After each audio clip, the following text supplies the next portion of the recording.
이제 강의 설교를 이렇게 하다 보면 이제 여러분은 잘 모르겠는데 준비하는 사람은 이제 재밌는 것들이 있어요.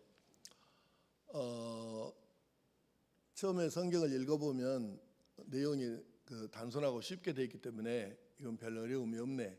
그러고 이제 딱 준비를 하는데 이걸 설명하는 게 너무 힘들어가지고 아주 애를 먹는 경우도 있고, 내용을 읽어보면 꽤 어려운 내용 같은데 실제로 이렇게 설교를 하려고 보면 생각보다 아주 쉽게 잘 되는 경우도 있어요. 그래서 참 설교가 이게 그렇습니다. 근데 오늘 본문도 여러분이 읽어보시면 특별히 어려운 게 없거든요. 근데 이게 설교하기로는 굉장히 어려운 구절이에요. 왜냐하면 신학적 배경이 만만치 않기 때문입니다. 그래서 여러분에게 딱딱한 신학 이론을 가지고 설명을 하자니 그것도 좀 말이 안 되잖아요. 그러면 또 졸기도 하고, 우리 목사님이 설교가 이제 거의 할 것이 다 떨어졌는가 보다. 이제 잠 온다 이래서 할 수도 있고, 그래서 이걸 어떻게 하나 이제 고심을 많이 하다가 전공법을 안 택하고 약간 옆으로 돌아가기로 했습니다. 그래서 오늘 설교는 신학적으로 설명하기보다 아주 그냥 매우 쉽게 그렇게 좀 하려고 생각을 하고 있습니다. 질문 하나 해볼까요? 사람이 우리 학교 다닐 때 뭐 성선설이 어떻고 성악설이 어떻고, 서양에서는 누가 주장하고 동양에서는 누가 주장하고 뭐 이런 얘기 우리 학교 다닐 때 배웠잖아요. 근데 지금 이제 그때 말고 이제 교회도 꽤 다녔고 이제 신앙생활도 꽤 했는데, 지금 여러분의 입장에서 생각해 보니까 사람은 본래가 선한 존재인 것 같습니까? 악한 존재인 것 같습니까? 선하다는 1번, 악하다는 2번입니다. 자, 1번, 2번.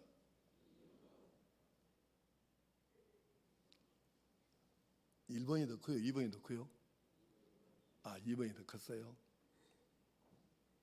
그럼 이제 예를 들어서 한번 설명을 해봅시다.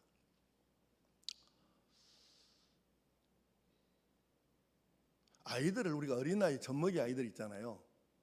이 아이들을 보면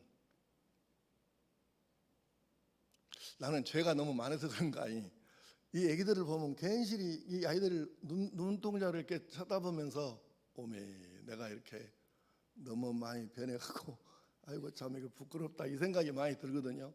근데 그 아이들을 보고 있으면 마음이 어쩌면 어떻게 이럴 수가 있을까?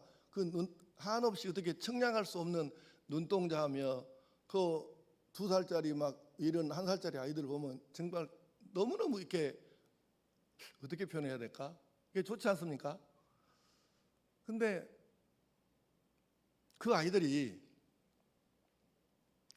2살 되고 3살 되면서 동생이 생기고, 그러면서 동생이 지금 엄마 품에 안겼거나 젖을 빨거나 잠을 자고 있거나 또 자기 엄마가 동생을 얼레얼레 이렇게 얼리고 있으면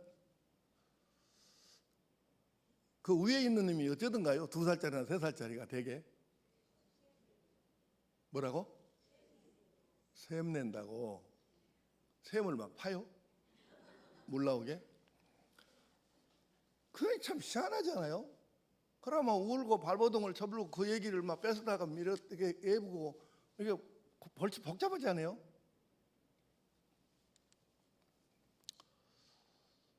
누가 그 아이들한테, 그 젖먹이 어린아이들한테 시기심을 가르쳐줬겠으며 미워라고 누가 가르쳤겠으며 누가 그렇게 했겠습니까?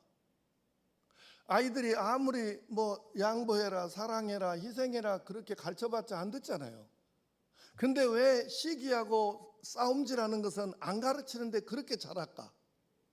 지금 친동생인데 막 끌어내리고 밀어버리고 뭐 갖고 있으면 뺏어버리고, 이건 어떻게, 이걸 우리가 어떻게 설명을 해야 됩니까, 이걸? 그래서 어린아이들을 보면 너무 천진난만해 갖고 부럽고, 아이고 내가 너무 많이 타락해버렸구나요 이렇게 느끼기도 그것도 사실인데, 근데 그 아이들이 또 2살 많이 먹지도 않고 2살 3살 4살 된 이 아이들이 막 밀쳐버리고 막 짜증내고 울어버리고 막 이렇게 하는 걸 보면 진짜 인간이 선한 건 맞는 거야? 이 생각이 안 듭니까? 그래서 우리가 사람이 죄가 뭔지도 모르고 아직 누가 가르쳐 주지도 않았어. 그런데 싸움질은 안 가르쳐 줬는데 잘하네. 시기, 질투, 미움은 누가 넣어주지 않았는데 잘하네. 이거를 우리가 어떻게 해석을 해야 되겠냐 그 말이에요.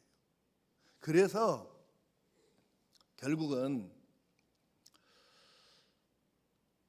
이것이 지금 성경이 가르치는 의인은 없나니 하나도 없고 모든 사람이 죄인이고 태어날 때부터 우리가 죄성을 가지고 죄인으로 태어났기 때문에 이렇게 되는 것이라는 것을 이제 여러분이 좀 이해할 수 있잖아요. 그 어린아이를 2살짜리를 누가 그걸 잘못된 걸 가르쳤냐고. 부모가 가르쳐 넣었어요 마음에다가. 넣어준 사람이 없다니까. 근데 왜 그러냐고. 그 아이들이 아직 말도 잘 못하는 아이들이 어떻게 그럴 수 있느냐. 그래서 태어날 때부터 사람은 죄성을 가지고 있는 것이 맞다. 원죄가 진짜 있네. 우리가 처음부터 원죄 그래서 죄성이 있다 이렇게 가르치면 사람들이 거부 반응을 느끼더라고요. 근데 방금 이 이야기를 생각해 보면 이해가 되지 않습니까? 성경이 가르치는 말씀이 맞네. 예, 진짜 그렇네. 우리가 그렇게 이해할 수 있다 그 말이에요. 사람들이 우리가 뭐 희생이 어쩌고 사랑이 어쩌고 양보가 어쩌고 별스럽게 가르쳐봐도 잘 안 된다 이게. 근데 이런 것을 안 가르쳐도 너무 잘해. 이게 바로 성경이 가르치는, 하나님 말씀이 가르치는 모든 사람이 죄인이고 유대인은 단지 율법 있는 죄인이고 이방인은 율법 없는 죄인일 뿐이지 여기서 죄인이 아닌 사람이 어디가 있겠느냐. 그래서 선언을 하는 것입니다. 9절 말씀대로 유대인이나 헬라인이나 다 죄 아래에 있다고 우리가 이미 선언하였느니라. 그렇죠. 그래서 기록된 대로 구약 성경이 이미 말씀하신 대로 의인은 없나니 하나도 없으며, 그리고 쭉 이제 그 내용을 설명을 하는 거예요. 자, 우리가 여기서 한번 이제 오늘 쉽게 설교를 한다고 했으니까 죄의 본질에 대해서 한번 생각해 봅시다. 죄가 뭐냐? 뭐 어려운 말로는 뭐 하마르티아가 어쩌고 뭐 이제 헬라어 써가면서 화살을 팍 쐈는데 관역으로 10점짜리에 딱 맞춰야 되는데 이게 옆으로 새갖고 뭐 1점도 안 나온 그렇게 한 것이 뭐 죄다 뭐 이런 식으로 복잡한 얘기 할 수 있는데 그냥 본질적으로 한번 생각해 봅시다. 죄가 말이 되죠. 어디 누가 한번 설명을 한번 해볼 사람이 있으면 해봐봐. 왜 사람이 죄를 짓게 될까요? 이거는 그냥 괜찮아요. 여러분이 뭐 신학 공부한 사람도 아닌데 그냥 편하게 한번 할 수 있는 사람 있으면 얘기를 한번 해봐봐.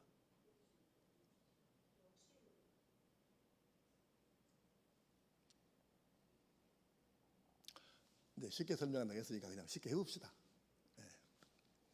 죄는 하나님께 대하여 우리 마음이 두려워하는 마음이 아예 없어져 버렸거나 원래는 두려워했는데 너무 많이 죄 속에 섞여 살다가 하나님을 두려워하는 마음이 아주 약해져 버린 거예요.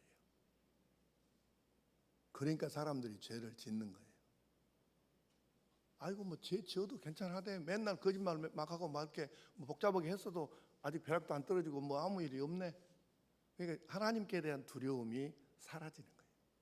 그리고 있기는 해도 약해. 그러니까 죄를 짓지. 만약에 하나님께 대해서 진짜 하나님은 절대 죄와는 양립하실 수 없는 분이다, 이 확신을 가지고 그 하나님께 대한 두려움이 있으면 감히 어떻게 죄를 짓습니까? 못하는 거죠. 그래서 하나님께 대한 두려움이 점점 약해지고 종래에는 사라지면 죄를 짓는데 아무 거리낌이 없어요. 그래서 마음 놓고 죄를 그냥 짓고 사는 거예요. 이게 보통 심각한 문제가 아닌 것입니다. 어디까지 가냐 하면 가령 사람들이 싸움질을 하더라도 스스로 자기들끼리 이건 어떻게 잘못됐냐고 화해하고 서로 간에 용서하고 용서해 달라고 하고 그렇게 해서 끝나면 이걸 가르쳐 뭐라 그러냐면 자정 능력이 있다 그래요. 오늘날 교회의 심각성이 뭐냐면 교회들이 타락하고 있음에도 자정 능력을 상실해버린 이게 지금 교회의 가장 큰 죄악이고 문제점이라고 말하는 이유가 여기에 있는 거예요. 사람이 문제가 있어도 스스로 깨닫고 이거를 이건 아니네, 그리고 회개하고 뉘우치고 고치고 이렇게 나갈 수 있는 자정 능력이 본인에게 아직 남아 있으면 이 사람은 가능성이 있는 사람이에요. 회개를 자주 잘하면 이건 가능성이 있는데 이게 없으면 자정 능력 자체를 상실한 사람이니까 밖에서 뭔가가 들어와서 강제로 해주기 전에 이건 해결을 못하는 거잖아요. 그래서 우리가 사람들이 자기 마음을 못 다스리는 게 이제 문제인데, 도덕으로 뭐 수양을 하고 뭐 어쩌고 이렇게 사람 인간적인 노력을 해가지고 조금 마음이 개선될 수는 있어요. 근데 온전히 해결할 수는 없다 그 말이에요. 죄 문제를. 오늘 내가 웃기는 예를 내가 두 가지를 갖고 왔는데요. 내가 그 정치적인 얘기는 가능 안 하려고 한다고 했잖아요. 그리고 우리나라에 내가 전에, 지금은 요새는 그런 말 별로 안 했는데, 예전에 나라 말아먹는 신문 조선일보, 중앙일보, 동아일보 내가 세 신문 이렇게 얘기를 했잖아요. 얼마나 이게 이걸 뭐라고 해야 되나요? 표현이 잘 안 되네. 아주 진짜 악하고 또 악한 건데, 사진 한번 띄워봐요. 방송실 사진 하나 띄워봐. 내가 보는 거 있잖아. 안 띄워져요?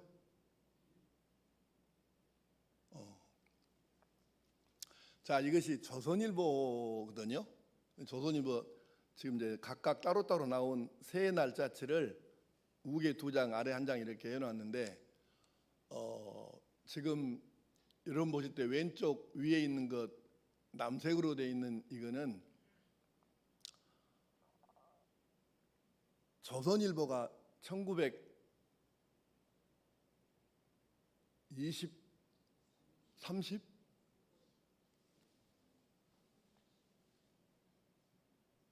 1936년 1월 1일자인데 조선일보가 신년사에서 이렇게 썼습니다. 천황폐하. 그리고 천황에 대한 한없는 존경심과 천황의 만수무강을 빌고 있는 것이 조선일보 1936년 1월 1일자 신문입니다. 신년사에서 그렇게 썼어요. 이 신년사 이렇게 안 쓴다고 벼락 맞아 죽지도 않잖아요. 그다음에 전두환이는 냅두고 밑에 1950년 6월 28일이니까 6월 25일에 공산당이 북한에서 쳐들어와 가지고 남한을 쑥대밭으로 만들었잖아요. 그때 이 조선일보가 6월 28일자에 호해를 발행을 했어요. 그 제목이 저것입니다. 그래서 모든 인민이 기다리고 기다리던 김일성 장군님이 서울에 오셨는데 온 우리 인민은 김일성 장군을 환영하고 맞이합니다. 이 내용이에요, 저게. 나는 이것을 지금 나무라는 것이 아니라 어쩔 수 없이 뭔 사정이 있어서 그렇게 신문을 냈다 갑시다. 그러면 공산당이 물러났고 이제 유엔군 도움을 받아서 우리가 이제 서울 수복을 했어. 그러면 적어도 그 뒤로 한 번 정도는 이것에 대해서 우리가 지난날 이런 죄악을 우리 국민 앞에 망고에 이런 죄악을 저질렀습니다 하고 잘못을 사과하고 저만큼 크기로 신문에다가 내야 그게 정상적인 사고 구조를 가진 사람들이잖아요. 그 신문사가. 근데 단 한 번도 사과한 적이 없어. 그리고 지금 아시는 대로 이렇게 어이없는 짓만 계속 지금 하고 있어요. 요즘에는 지금 계속 일본에 오염수 방류하는 것 지지 찬성하는 쪽으로만 계속 지금 유도하고 그쪽으로만 하고 있고. 내리세요. 지우고 영상 한번 띄워보세요. 이 영상을 잘 한번 보세요. 어떤 놈이 뭔 말을 하고 있는가 한번 잘 보시라고. 영상 한번 돌려봐요. 주호영 당시 국민의힘 대표 권한 대행도 일본 따위에게 오염수 방출을 합리화하고 정당화할 수 있는 어떤 빌미도 우리가 먼저 제공해서는 안 될 것입니다. 제주도 지사 시절 원희룡 국토부 장관도 단 한 방울의 후쿠시마 오염수도 용납할 수 없습니다. 제주도가 앞장서서 소송을 제기하겠습니다. 김기현 현 대표도 알프스라고 하는 다액종 제거 설비를 예고했다고는 하지만 여전히 삼중수소, 트리튬이 남아있고 이것은 각종 암을 유발한다고 알려져 있습니다. 그때는 오염수 방류를 반대했습니다. 그러다 달라졌습니다. 예. 내가 이것을 지금 가지고 온 이유는 이 정치인들이 자기들이 야당할 때는 오염수를 절대로 방류하면 한 방울도 방류하면 안 된다. 앞장서서 막겠다. 국제 소송을 하겠다. 아니 지금 지어낸 말이 아니고 누가 좀 꾸며낸 얘기가 아니고 지금 국회에서 지금 저렇게 연설하던 놈들이요. 이 삼중수소가 이렇게 아무리 이거를 제거를 했어도 거기 섞여져 있는 트리티늄이 암을 유발하는 요소라고 김기현이가 얘기했잖아요. 국회에서. 장관 앞에 놓고 질의할 때 그렇게 좀 얘기하고 있잖아요. 근데 지금 저렇게 뒤집어져 가지고 과학적으로 아무 문제가 없다. 그러면 지난번에는 그 말은 뭔 말이고 이 말은 또 뭔 말이냐 이거지. 여러분 지금 내가 정치판을 내가 어떻게 하려고 한 말이 아니고 이 얘기를 좀 하려고 하는 거예요. 만약에 지난번에 알고 있는 것이 잘못된 것이었으면 여러분 내가 지난번에 국회에서 발언한 거는 잘못된 지식을 가지고 내가 잘못했으니까 그 말을 취소하고 여러분 사과드립니다. 이렇게라도 말을 해야 되는데 아예 그런 것 자체가 한 사람도 없잖아. 김기현이든 원희룡이든 또 한 님이 누구야? 그놈도 없잖아요. 그런 게. 주호영이구나. 그리고 계속해서 과학적으로 문제가 없다. 방류에도 아무 문제가 없다. 이 말만 계속하고 있네. 그러면 이 뻔뻔스러움이 점점 더 세져 간다는 얘기예요. 방송 카메라 앞에만 서면 국민들을 그러니까 여러분이 잘 이제 보셔야 되는데 이 사람들이 기자들 앞에만 가면 이 사람들 세계에서는 이래요. 누가 더 거짓말을 잘해가지고 국민들을 완벽하게 속이냐 이 사람이 지금 정치판에서는 능력 있는 정치인이에요. 그놈이 공천을 받는 거예요. 거짓말을 능숙하게 해가지고 국민들을 완전하게 속여가지고 선거에서 이기면 탁월한 것이죠. 이제 많은 국민들이 지금 많이 이제 깨달았을 거 아니에요. 아이고 우리가 지난번에 선거운동에 속아갖고 잘못 찍었다. 아마 많이 후회한 사람은 지금 한두 명이 아니지 않겠어요? 그러니까 거짓말을 능숙하게 잘해갖고 국민들을 저 완벽하게 속일수록 정치판에서는 능력 있는 정치인이 되는 거예요. 여기에 이 사람들 사이에 국민이 어디 있습니까? 지금 이 말씀을 하는 이유는 인간의 죄성이 어느 정도까지 이르렀느냐 이걸 내가 설명하기는 딱 좋은 예가 있더라고. 그래서 내가 지금 얘기를 한 거예요. 이렇게 거짓말을 잘한다고. 언제는 삼중수소 그거 아무리 처리를 해도 트리튬이라든가 이런 거 절대로 암 유발하는 요소를 없앨 수 없으니까 방류하면 절대로 안 된다 했던 바로 그놈이 입을 열어서 과학적으로 아무 문제가 없다고 하니 이런 사기극이 어디 있으며 이렇게 국민들을 기만하고 이렇게 국민들 앞에 사기를 쳐도 이거 괜찮은 거냐. 그래도 또 다음에 선거판 되면 또 그놈은 도로 찍네. 도대체 이 사람들 머리박이는 무엇이 들었냐 이게. 똑같다는 얘기지. 그러니까 그놈이요. 그래서 우리가 잘 생각해야 합니다. 사람들이 어디까지 타락했고 어디까지 죄를 지었는가. 그런데도 이 사람들이 기자들 앞에만 서면 그렇게 나라와 민족을 자기보다 더 사랑하는 사람, 지가 제일 사랑하고 제일 염려하고 제일 걱정하고 이런 것처럼 지금 하잖아요. 근데 되게 또 속아 넘어가네. 그래 아무 문제가 없던. 이 고등 사기꾼이죠. 그래서 결국 이렇게 사람들이 죄를 짓고 있으면서도 자기가 죄인이라는 것을 인정을 안 하는 거예요. 예수 믿는 사람과 안 믿는 사람의 차이가 뭘까요? 예수 믿는 사람은 내가 죄인이라는 것을 인정하고 고백하는 것입니다. 나는 설교할 때도 가끔 그러잖아요. 나같이 모자라고 꼬라지도 써놨고 나같이 목사 깜냥도 안 된 놈이 목회하는 것 자체가 참 신기한 일이라고. 내가 원래 내가 그러니까. 여러분, 나하고 지금 40년을 넘게 산 사람도 있는데 내가 아무 말 안 한다고 나를 모르고 거짓말한다고 이게 덮어지고 그러겠습니까? 나는 죄인이에요. 그래서 기독교인, 예수를 잘 믿는 사람은 자기가 죄인이라는 것을 아는 사람인 거죠. 근데 예수 안 믿는 사람들은 죄인이라고 하면 성질내죠. 내가 왜 죄인이냐고 성질내고 막 따지고 하지 않습니까? 그래서 그 유명한 어거스틴이 이렇게 말했어요. 세상에는 두 가지의 죄인이 있다.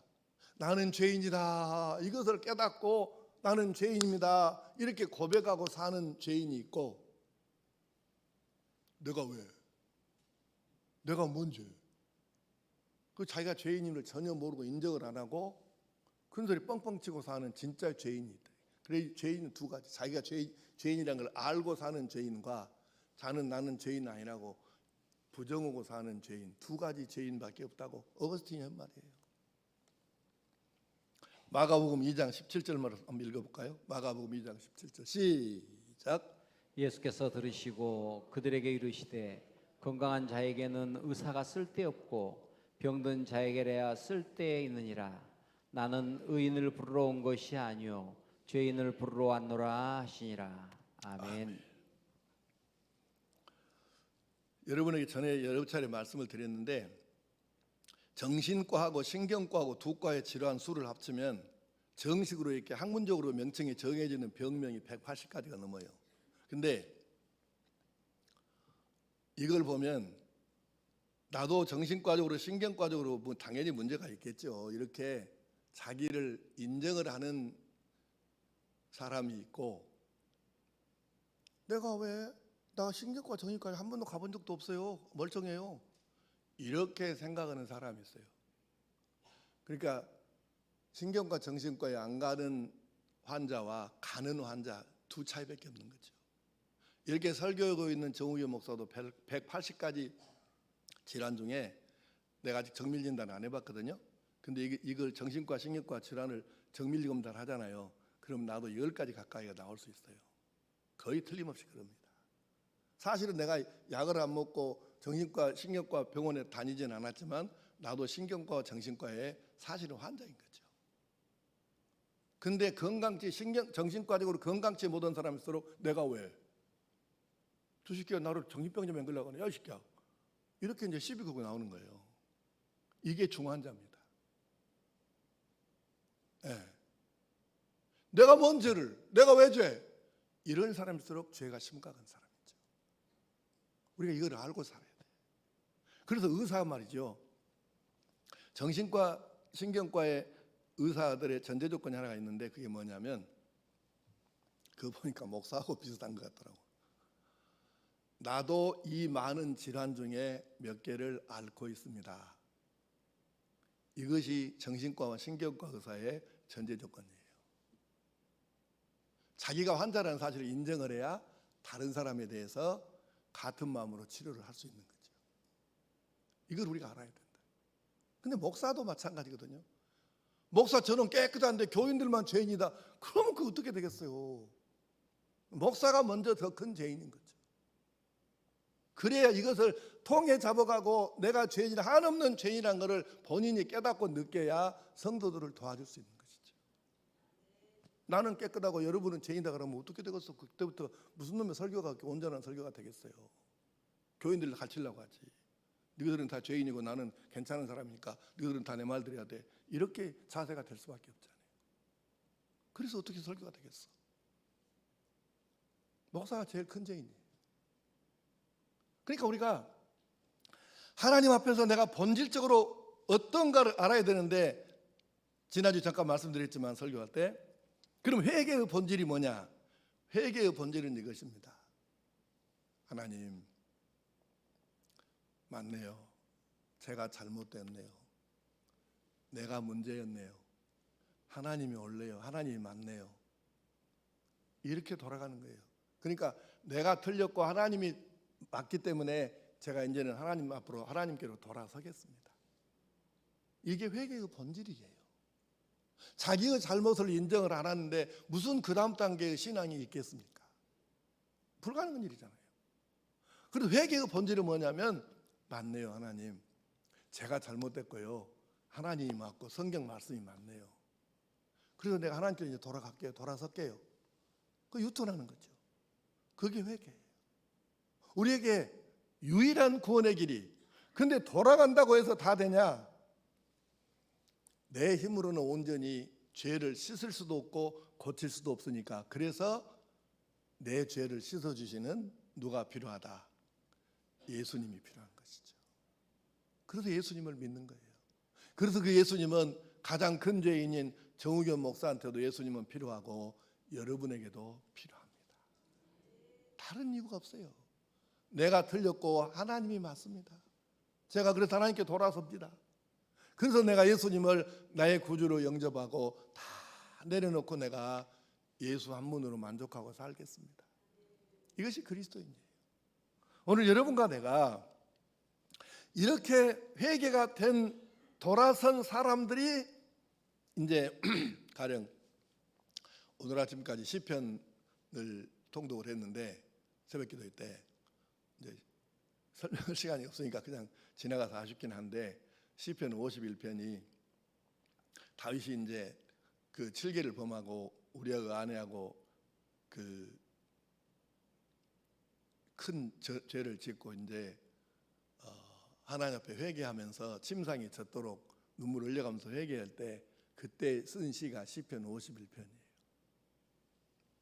그러니까 이제 그런 유명한 시도 있고, 아까 말씀드렸던 어거스틴이라는 사람이 쓴 참회록이라고, 일반인들이 좀 읽기가 쉽지는 않더라고요. 사실 나도 읽어봤는데 여러분한테 권하기가 쉽지 않은 게, 두껍기도 하고 어거스틴의 참회록이 좀 어려워요, 지루해. 그래서 이제 읽으란 말까지는 못 하겠는데, 근데 그런 책들을, 참회록들을 읽으면서 우리가 감동이 되는 이유가 있어요.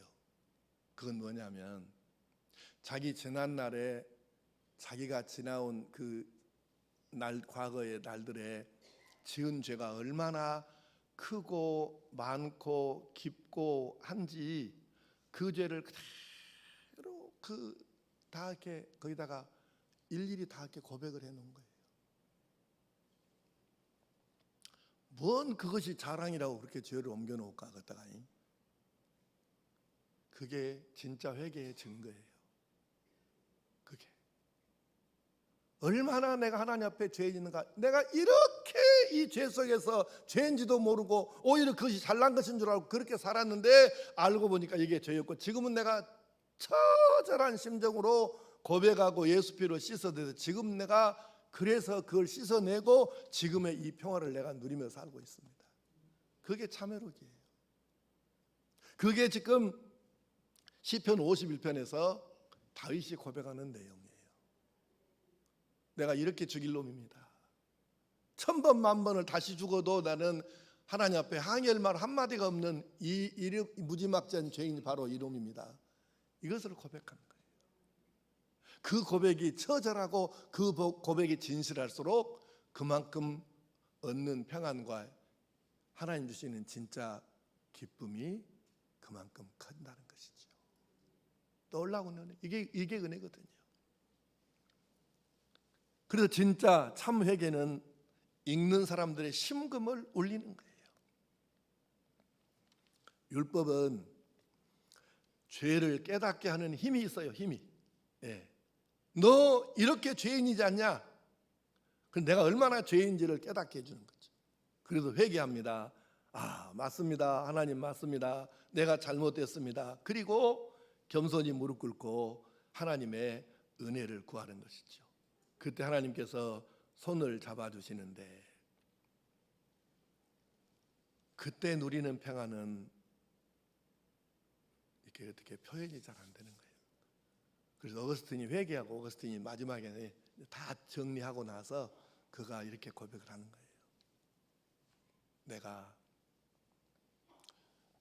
주님 품 안에서 누리는 이 평안을 얻기까지는 모두 가짜 평안이었습니다.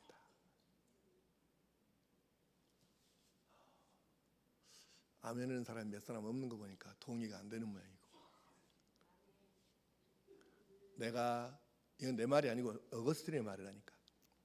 내가 주님 품 안에서 누리고 있는 이 평안을 얻기 전까지의 누렸던 평안은 모두가 가짜였습니다. 기도하겠습니다.